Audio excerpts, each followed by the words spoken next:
the next video. And then there's shadows on the front. But this is the cave. The real world of reality is way out there. And only because of the fire and the people passing across the passage, these prisoners, us, see the shadows, distorted pictures on the wall and think that is the reality. If you think about it, that's the computer screen.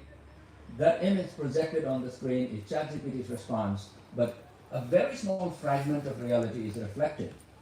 And hopefully by the end of this session, I will be able to show you how we need to get out of that cave.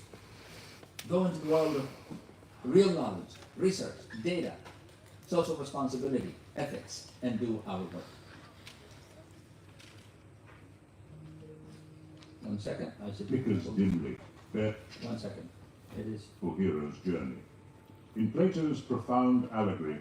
Okay, so that the segment here begins explaining the allegory as an analogy of why we need to get out of our common perception into the world of reality. And I think that's the best metaphor for actual research rather than shadow research. He uses the metaphor of a subterranean cave to illustrate a group of prisoners sequestered from birth. Their world is one of complete isolation, devoid of any contact with the external universe.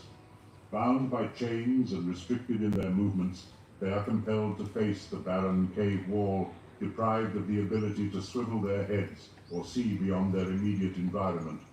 An enigmatic fire positioned behind them flickers dimly, barely illuminating their dreary surroundings. Periodically, individuals walk behind the prisoners, parading various figures. These are representations of animals, plants, and an array of other artifacts. These objects, when passing by the fire, cast elongated and distorted shadows on the stone wall before the prisoners. Having no other experiences, the prisoners mistake these dancing illusions for reality, categorizing them and assigning them names, erroneously believing that they are discerning, tangible entities. You can see where Plato is going with this.